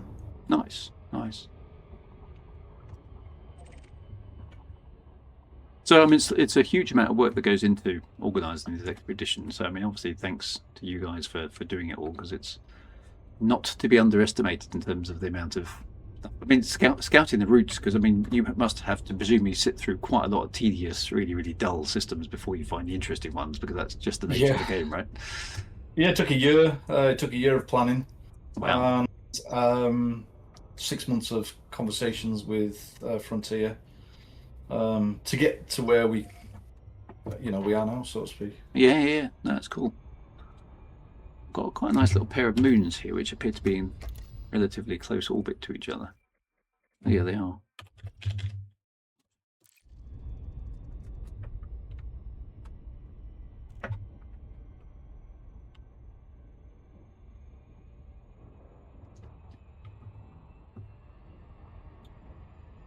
I'm just answering the question. Couldn't FDev have supported Meta Elite better? I think with it being a third party app that they were introduced to it early on. We did have I can't remember when it was, Andrew. It must have been April, May time. We had an early prototype of it that we sent off to them as Okay. just a basic sort of thing. This is what we're doing, sort of thing, yeah. Yeah, and don't get me wrong, they really, they really thought it was a great idea. But it is just the same. It's an independent thing, which was, Yep. which was created for Distant Worlds 3, and it's been an absolute godsend. It really has the work. Yeah, it allows you to layer in your own everything. stories without Oh, getting them involved, yeah. doesn't it? Yeah, which is Yeah, cool. very much so. But what? Oh no, I can't say that. Yeah. Oh, forget say that. the thing. Say it. No, I can't. I really can't. Spoilers. Right, I'm going to mute my mic. I'm going to shove. I'll let Andy do some talk before I just give everything away. No, it's okay. I mean, you've got to. I mean, to be a point. I mean, the number of times that third parties of any type trying to get FDev engagement in anything is relatively small, and they're busy people doing busy stuff, and so the fact you've got any kind of engagement out of them for this, and you've got Galnets and CGs and things in the game that effectively make it absolutely firmly cemented in the lore and in the game is actually pretty impressive, to be honest, because that doesn't happen very often. So I think you can chalk that one down to yes, we did a thing. So that's good. Yeah, they've been absolutely fantastic. As I said, we asked for the world, and we got quite a good chunk of it. In all honesty, and the feedback, it's a daily exchange in emails, which is great. between them. I mean, somebody's responding. It's really good. Yeah, very pleased. Couldn't have gone any better. That's definitely healthy. And I don't. I mean, obviously from them, I don't think things like this do them any harm at all, do they? It's showing interest in their game and various other bits and pieces like that. So it's all good. There's a quid pro quo getting players to do things. Well, it's got a lot of involvement in the game. Who knows how many Caspians are sold off the back of it as well? Yeah. Yeah. Flight engaged. You can even buy a Caspian at Rainbow's End. Nice. But you can't outfit it, I presume.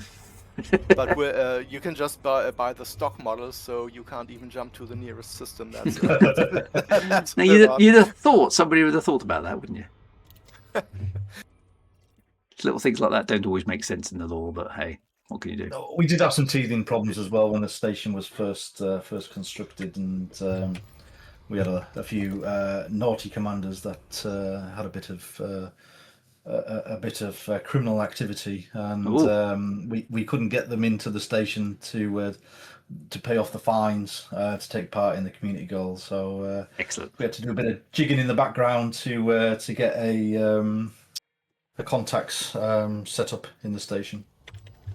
Okay, yeah. So those sort of things, yeah. Excellent stuff.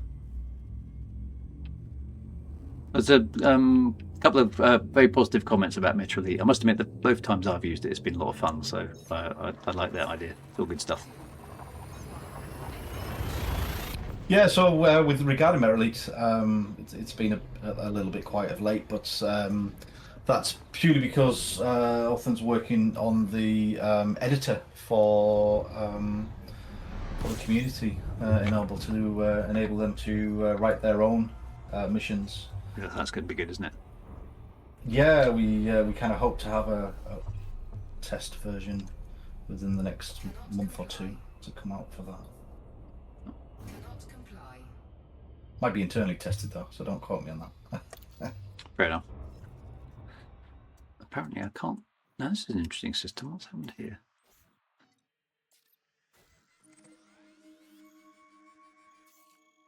It says it's plotted the jump. But when I finally do it, it's saying I'm exceeding my jump range. Does that mean I've got to... Maybe that's too far out. Even for my little ship. Let's try going here. No, that's not going to work because that's even further. Cannot comply. So interesting enough, it's allowing me to plot a route that I can't jump to. which is interesting. That's even further out, so that's no good. I like this one.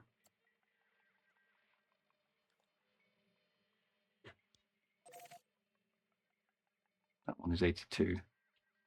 Alnatek says, hello, Drew, as always. Greetings from a Polish fan. We have well, yeah, I could, very inaccurate aimbot. I could supercharge, but I'm a bit concerned that I can't get back again if I do that.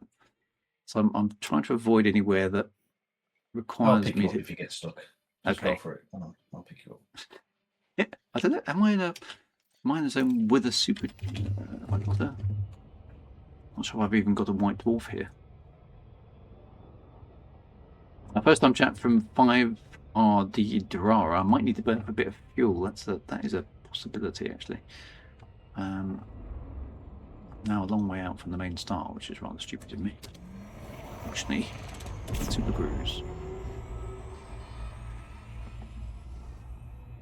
I could try. Yeah, I could try boosting my. Yeah, okay. Let's supercharge the drive and see what happens. Yeah, I don't think I've got.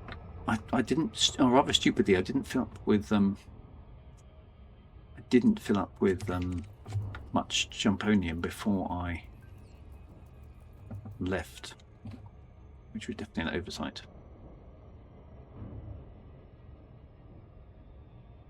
This is a white dwarf though, so I think I can supercharge the drive a little bit here. Let's see if I can get this right.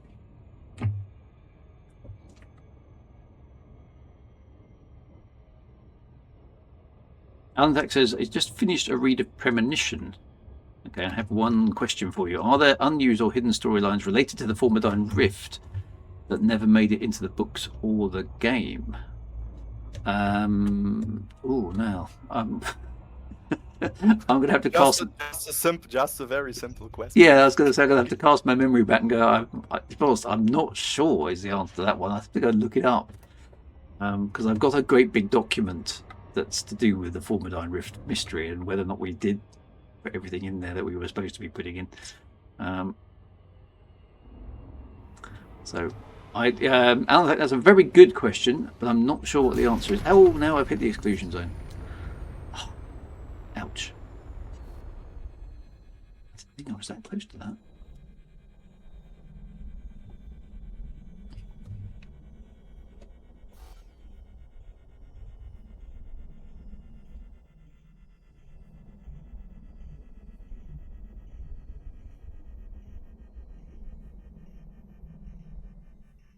Stupid white dwarfs, absolutely right.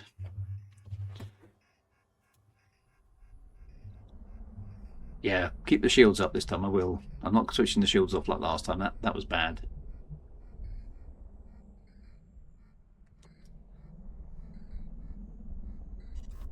Right. Frameshift drive charging.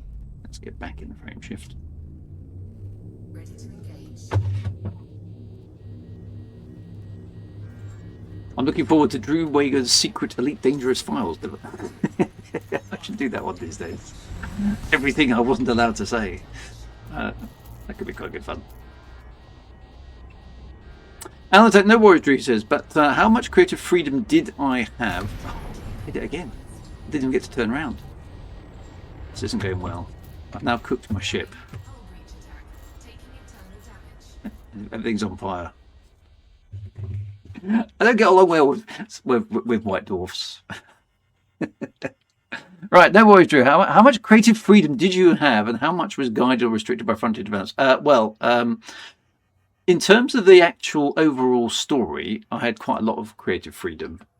However, in terms of what was allowed, how much was guided or restricted by frontier developments, they basically said, I've got to write a story which does this, this, this, and this. So, yeah, from a perspective, it's got to start here and end over there. That was very much kind of locked in stone. And the way that kind of bit worked was, yeah, but there were key events that Frontier knew they were going to inject into the game over a certain period of time, which was okay. Things like the Thargoids arriving and stuff like that. What we didn't know, of course, was when the players were going to discover various things, because those things only were triggered when players found them. And the problem we had is we did have to accelerate the storyline a bit at the end because we kind of basically had to sort of point players to saying the thing is over there because we've got to wrap this up soon, otherwise we're going to run out of time. So there were increasingly more and more clues being dropped into the game to sort of push people in the right direction after a while. So it felt a little bit scripted, but it was kind of inevitable because there was only a certain amount of time available to make sure events happened in certain areas because devs were moving on to other things, not least Odyssey itself. So there was going to be there's going to be gaps and things in the schedule if we weren't careful. So. Unfortunately, it's never quite as simple as you think it's going to be, and it's never quite as straightforward as you think it's going to be. So, so some of it was pushed around, and some of it was creative freedom. So it was a bit of a mixture of all of those things. Right, I've managed to damage my ship a bit, but it's still intact. Where's the? There is the escape vector. I'm going to try and just charge my drive. It's interesting. I thought people tend to find things quite fast and elite. Well, they do, and they do and they don't. It depends on the nature of the thing. We were quite keen for them not to find certain things too fast. We didn't signpost them very early on in the game. Let's get out of range because my ship is taking a bit of a beating here. There we go. The tools available for finding things back then were really, really, really primitive. I don't know for some of you who were on things like the Formidine Rift expedition looking for stuff, but the only way you could actually look for stuff back then was sort of just sort of literally eyeball the planet at very low altitude. We didn't have galactic regions either, so we were kind of guessing where the Formidine Rift was. That's right. So you didn't know you were in the right place. You were just sort of eyeballing it pretty much all the time. So there were lots of things like that. So I think we can get the supercharge to work. Just, I don't even think we had planetary coordinates. We just had to. No, that's right. I remember the term. We called it yogurting because. That's right, yogurting. That's it. Yeah, you had to reduce the graphics settings to very, very low, and it was a little bit like a gray, pink, beige mass, and we were flying overhead, and we were looking for black dots on the planet surface that would eventually be resolved into abandoned settlements, POIs, etc. So it was just a bit tedious to put it. I do remember. There's a good dedication from the exploration community for deliberately reducing the quality of the game so they could find stuff. So. It was supposed to be a bit more straightforward than those sort of things, but it didn't always work. To be honest, Frontier did learn quite a lot about their own game by some of the things that I asked them to do in it. So it was a bit of a learning experience for more involved, I think.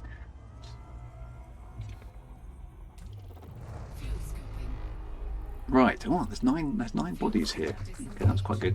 Luna Sky has arrived. Hello, Luna. Sneaking in the back as per usual. Your usual seat at the back of the auditorium is reserved specially for you, so feel free to sneak into it without being noticed, and then hide behind your folder or whatever it is that you do.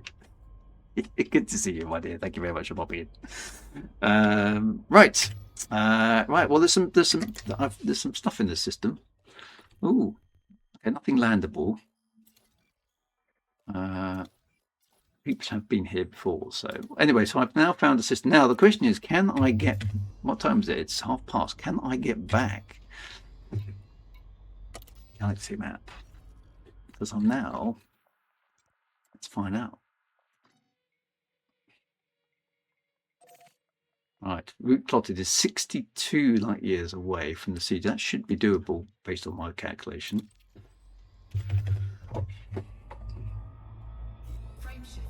Yes, it works.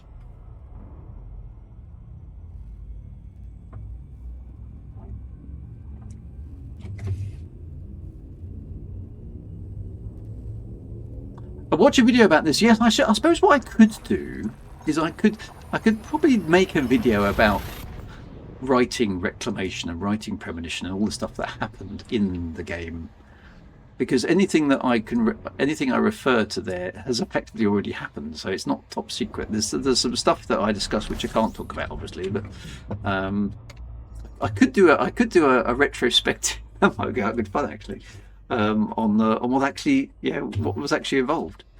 Right, I've managed to get back to Rainbow's End, so that's good. We went. That's kind of encouraging. Maybe I'll give that some thought. That could be a fun little exploration of things long past. Because this year is. Can you believe it? This is 9 years now. It's 9 years this year since that premonition event. That's insane, isn't it? So next year will actually be the 10th and the 10th anniversary of Salome's death. I'm not sure we should be celebrating that or not, but that's how long ago it was, which is a bit mad.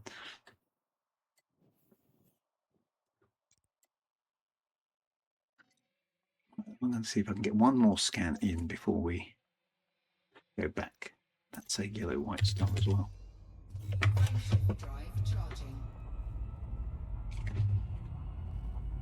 I quite enjoyed the retrospective we did a few years back, actually, when we actually had some of the original crew that escorted Salome on her voyage alongside, and we had Mr. Potter in the chat as well, and it was actually, it was kind of like old arch enemies, but kind of came together and actually had a chat about the entire environment, which was actually quite good fun.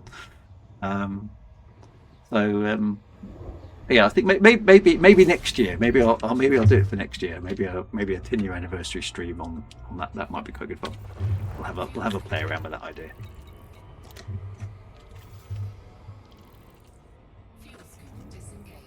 Right. Okay, I need to scan this system.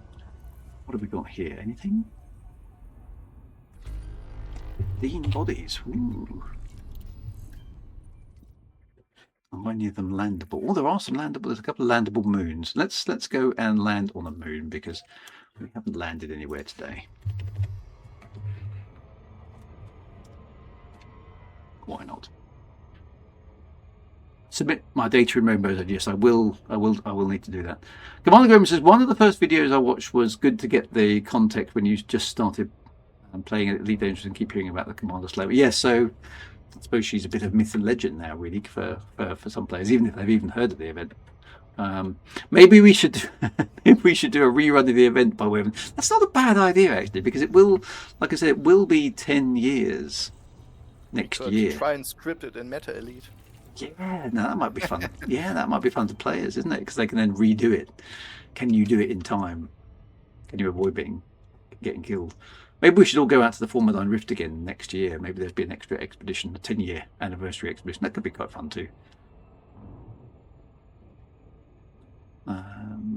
So this is the moon. Actually, I'm pointing at the wrong one. That's the moon. Alan Attack says, in your opinion, Drew, what is the most misunderstood aspect of elite lore among the community? I don't know what. No, that's quite a hard one to answer. The one that bothers me the most is that the bubble is called the bubble. I don't like it being called the bubble because it never was called the bubble. In the olden days, it was just called the core worlds, and I think that's a rather more elegant description of where humanity started out, the core worlds. Somewhere along the line, it got turned into the bubble, and yeah, that's what all the players call it now, which is fine because I mean the names always, that's the way these things go, right? But it wasn't originally called the bubble. It was called the core worlds, which is what I put in my book. So I still refer to it as the core worlds in my head. So it's not really a misunderstanding, but it's like it's changed a bit over the years, I suppose, from what I call the original games.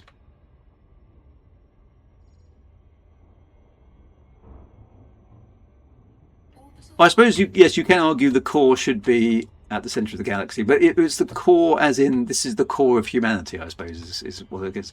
And when I say the core worlds of the Gal Hero only systems, no. So if you play Frontier Elite 2, and look at the galactic map, it specifically says the core systems are sort of centered around Sol and those sort of areas. So if you like, what is now the bubble, which is kind of also centered around Sol, I suppose, is kind of that. It's the like cradle of humanity. That's a good way of describing it as well. And it was a pill. You're quite right. In the beta and the alpha of Elite Dangerous, way back in 2013, 2014, it was the original system, and there was a pill of systems, which a sort of lozenge shape that was called the pill, and then it turned into the bubble. So is it a misunderstanding? No, it's not really a misunderstanding, but it's wrong. It shouldn't be allowed. I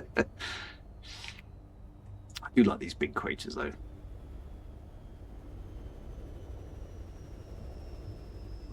If I was to write, there's some good questions tonight. If I was to write a third book, what would it focus on? I would want to pick up some of the mysteries from the Elite Dangerous lore. There are loads of them.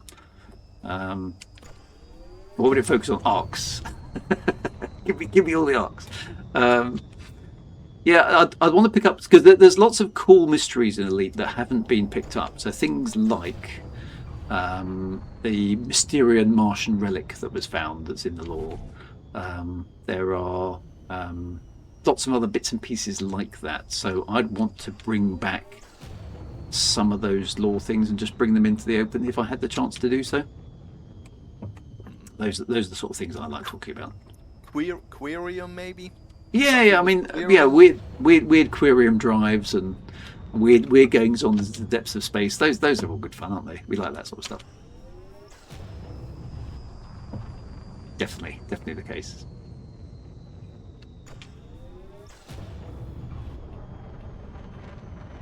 I was just thinking, we don't really know anything about the Martian artifact, do we? Except when it's been found, and a little bit, a very small description of how I think it's rather small. I think it's there's virtually nothing about it. Yeah, there's virtually nothing about it. As big as a thumb or something like that. But that's right. It's know what it's all about. It's fist size from what I remember.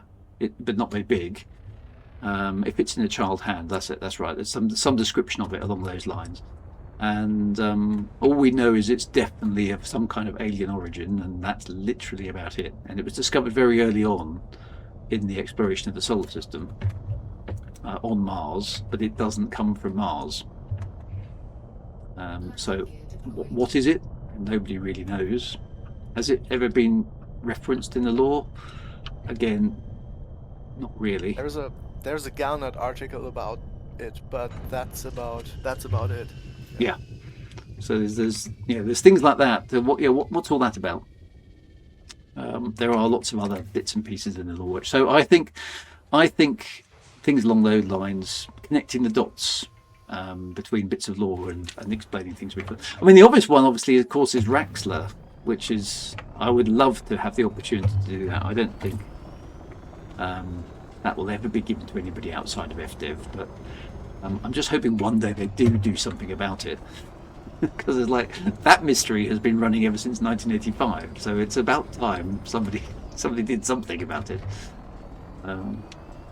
That's 41 years we've been waiting for the mystery of Raxler to be explored, and yet very little information really has come out about it out of all these years. As a child of Raxler, I shouldn't really say that, but I disagree with you. I think it should just remain a mystery. Yeah, there was one person, Michael Brooks, who could have injected into the game the way he wanted, but that's not an option anymore, and I think we should just leave it at that. I think it's not a bad thing. I think it's the thing is never discovered. The thing that's out there, but nobody knows what it is. Yeah, I think the problem is, after all this time and after all the mythology and the various tiny little bits of lore that are available about it, is what can you possibly do to make it justify its mythos at this stage? think that's a very tough question to answer. I've got some ideas which I'm keeping stum on at the moment as to what I would do, but I think it would be pretty hard. It would be pretty hard to make it compelling. Plus, you've also got the classic problem nowadays. Of course, this is a multiplayer game, so how do you engage everybody and make Raxler something that's not just you go there and you get a T-shirt, you know, which it can't be like that. Or yes, join the Raxler CG and everyone gets a free paint job. It can't be that kind of reward, right? It has to be, the mythos of Raxler says it's a portal, a gateway to places unknown. It's, maybe it's a gateway sort of portal to some sort of other realm or other galaxy or something, which is about the minimum I think it could be, really. So those things like that there would be good source. I mean, Raxler would be good as a story. But it's whether or not it could be put into the game in any meaningful way. I think having it as a kind of weird and wacky portal to another galaxy kind of almost makes sense. But could you make that a cool thing? I mean, you could. It's the ultimate Easter egg, exactly what it is. First time chat from Belwyn Darkstar. A T-shirt that says, "I visited Raxler and all I got was this lousy T-shirt." I might make one of those up, actually. Those are I have one. Those are actually you can actually buy them on Amazon. Excellent. And several other T-shirt outlets. But I got someone's already been there. And I wore that T-shirt on an Elite Dangerous meeting, and we had a good laugh about that. Excellent, good man. I like that. Getting more hints into the game to get people to talk about it. See, this is the thing that's always bothered me a little bit about things like Galnet and Elite Dangerous just overall, in terms of the richness of the lore that they do have at their disposal, which they just don't use. But they've never seemed keen to over-egg the story of Elite Dangerous. They just haven't utilised it as much as they could have done. But that's obviously up to them. Isn't the Codex full of old lore stuff? Well, it is to a degree. The Codex has got some good stuff in it, and occasionally the Codex gets updated, but it's not super rich, and it's not like the Codex gets regularly updated with new stuff for players to talk about. But it is, Andy P's quite right. It is quite compelling because we're still talking about it now. It's like 41 years later, and then we could all if we all lived in the same vicinity, I'm sure we could all go down the pub and go, right, beers are in, right, Raxler's on the table, let's talk about it. We could probably talk for hours about some stupid ridiculous reference in a game that's like 41 years old, and all the new players we go, ooh, they're talking about Raxler. So there's lots of bits and pieces about it. Belwyn Darkstar, there are rumours and references to this conversation that a player had visited the system and didn't realise it. I believe we traced that back to a LaveCon, but I didn't overhear this conversation personally myself.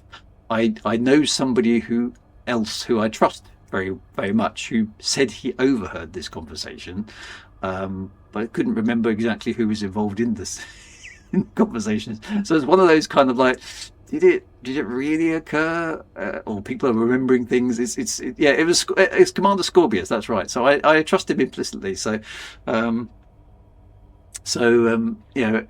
It may well have been true, but was it somebody FDev just winding us all up at a convention?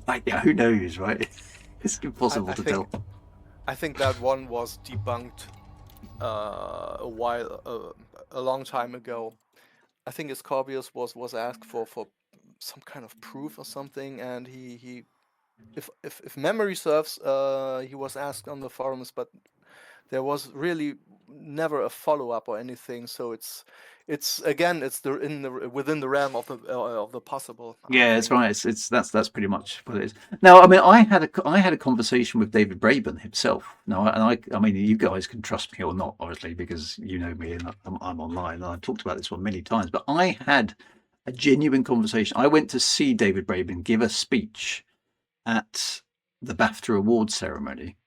he gave a talk about Elite called my other car is a Cobra Mark III. That was the title of his talk, and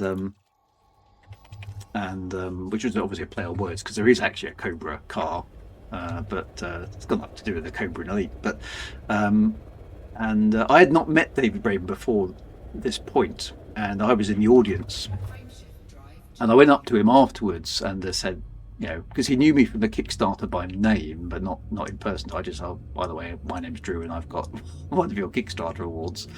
And he went, oh yes, you're the guy with the writing thing. I said, yeah, that's me. And so we had a nice chat, and then we did retire to the bar afterwards. And you know, as you do, you buy David Braben a drink, right? So we did that, and he did all right for drinks that night, actually. There were quite a few people willing to buy him a drink, unsurprisingly. I did ask him, so Raxler, is it in the game? And he said, yes, it is, and we know where it is. Now that, as far as I'm concerned, you don't have to believe me because I'm just telling the story, but as far as I'm concerned, David Braben himself, you know, said to me, face to face, over a pint, yes, Drew, it's in the game, and we know where it is. So, he also said we will have ship interiors. Well, he did. Yeah. So, but I mean, what are we to make of that? I mean, after all these years, I'm rather skeptical now. But at the time, you know, he's the creator. He is God. If he says it, it happens. So yeah, so make of that what you will after all this time period. But who knows? It's a lovely mystery, and I like the fact that it was obviously in the. I mean, actually, I think if it belongs to anybody, it belongs to Robert Holdstock, who is the original author of The Dark Wheel, which is where Raxler was first mentioned, because it isn't mentioned in the original game at all. It's only mentioned in the novella.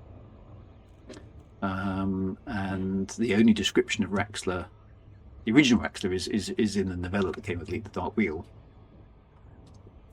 And the description that ended up in the Codex doesn't actually align with that either. And Michael Brooks said that The Dark Wheel as a novel had been retconned to a degree.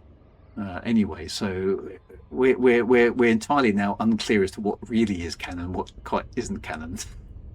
In terms of historical references to things, which I've gone through on my lore videos many times. So, and until there's more information, alas, I think we're a bit stuck with Raxler.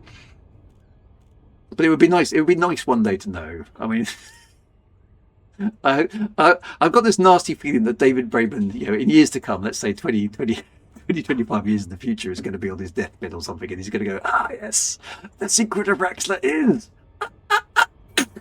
And he's going to conk out. And who shot Kennedy? Yeah. It's going to be exactly like that. That's how it's going to be. Yeah. But his tombstone will probably say something about Raxler's over there, or something like that. Who knows? But yeah, maybe ship interiors are Raxler. Maybe that's what it is. 5R8 Drara. Yes. People are not entirely because there's overlapping things as to what Raxler actually is. Do I? I didn't know I was going that fast. Sorry. So who knows? But Lighting gear deployed. maybe Raxler's just the friends we met along the way. That's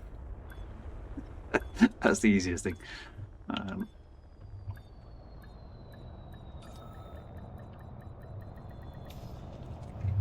Belwyn Doctor, are you aware of the law in with artificial intelligence created by mankind in Elite Dangerous? I am aware of the law about artificial intelligence created by mankind in Elite Dangerous. How come? That's a curiously pointed connection, that is, but we'll find out about that another time. Right, I'm going to disembark and make my way. Well, actually, I'm going to go and hand my exploration data in because why not? Universal cartographics. So how much have I made? Look, I've made 1 million credits. That's not too bad. Where does that put me in the CG? Probably nowhere, but I've got an incoming message. Oh, that'll be from the space station motor. Saying, "Attaboy, you're friendly with us now." Right, so I'm in the top 100%, which is hardly surprising, really. But I'm gonna get 14 million credits for doing that. Well, that's nice. That's better than a punch in the face, isn't it? So that's good. Right, nothing remains really but me to head to the bar. I think at this stage because, and put on some Depeche Mode for me because I think that's going to suit that bar. It's a nice looking space station actually. I think you've done a good job, guys. Well done. Thank you. It's a nice name, isn't it? Rainbow's End. Reminds me slightly of the Never-Ending Story, but I'm sure that's not quite what you meant by this. Rainbow's End is the pot of gold, isn't it? Obviously, at the end of the rainbow. So I was thinking more of the Wizard of Oz, actually. okay, yeah. Isn't it the land beyond the rainbow? The land beyond. Is it Land Beyond? Yeah. I can't even recall. It's not my favourite film, actually. The Wizard of Oz. I could watch it, but I find it quite irritating. Depeche Mode, not OMD. You actually think, if I had to take one or the other, OMD or Depeche Mode, oh, that's a tough choice. I think probably you're right. Less OMD.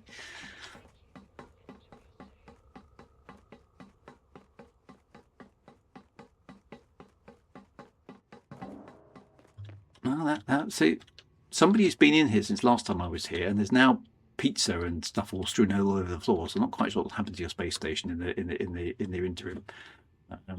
So someone's had a party in the hangar bay, guys. You might want to send somebody down to tidy up. Animals.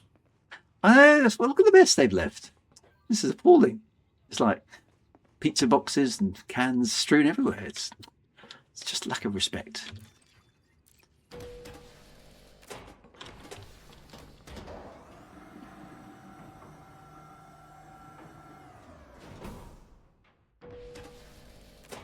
But it looks okay in the main area. That's good. That guy looks like the guy who's sitting in the seating here. Looks like he's wearing a Star Trek uniform. Actually, it's quite smart. He's got like a nice red top and a pair of black trousers and boots. He's looking very smart. I don't think he likes me looking at him though, so I'll move swiftly on. Commander Groman is indeed in the bar. So whoever else is here, then feel free to pop in.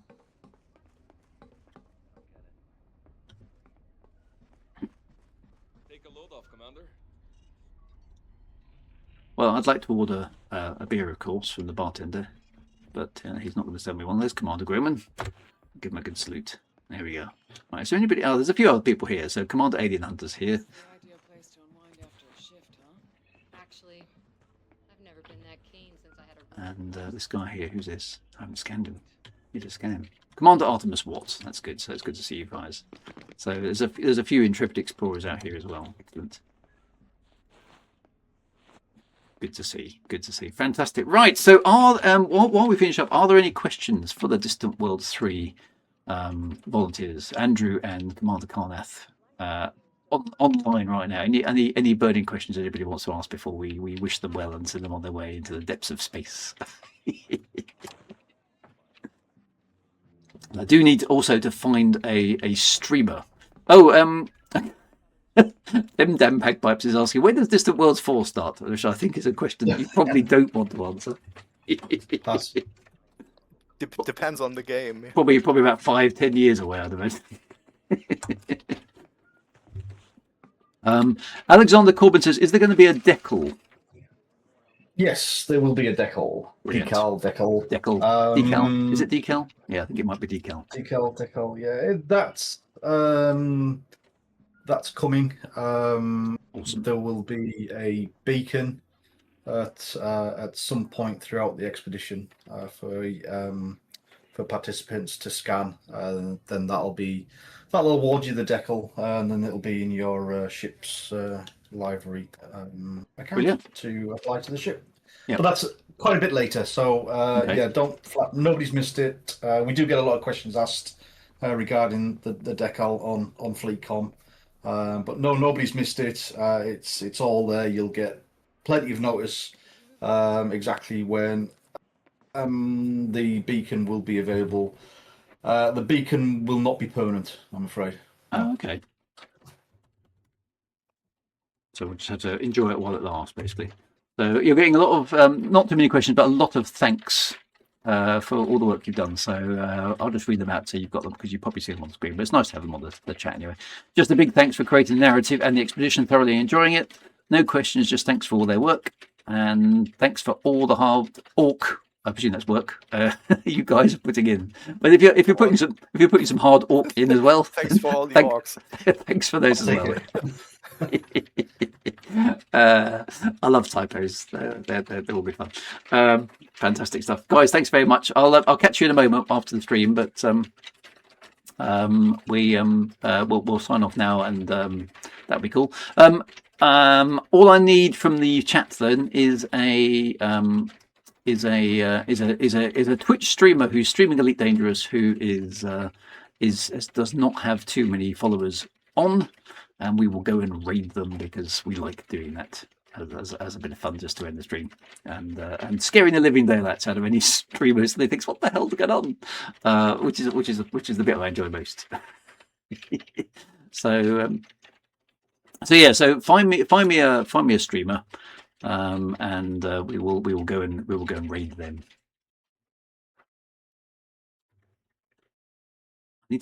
I need to learn how to do this because I don't know how to do it. Hello, humanoid. How's it going? Oh wait. Oh. So Stathy. Okay, let's try that. Or Papers UK. Okay, let's try Stathy first. Does that work? Are they streaming now? Okay, so Stathy's actually got 32 followers. That's quite healthy. Let's try a Papers. Oh, Papers UK. How are they doing? Okay, he's only got 7, so we're gonna go and get a Papers UK. There we go, perfect. Right, I'm gonna send you across there, my friends. Be good. See you next week. Have a fantastic time. Thank you very much to the Different Worlds 3 crew for joining in and doing the exploration CG with us and giving me some sage counsel. It's always a pleasure, guys. Nice to have you on. Yeah, absolute pleasure. Yep. Take care, everybody. 07 commanders. See you out there. Yeah, see you in the void. And stay away from the bubble because it should be called the Core Worlds, right? Stay away from the pills. Stay away from the pills. Yeah, it's always a good idea, in fact. And yes, we are playing Descent on Monday. I'm not sure what I've done to deserve this, but that's what we're playing. So we'll see you there. Be good, my friends. Take it easy.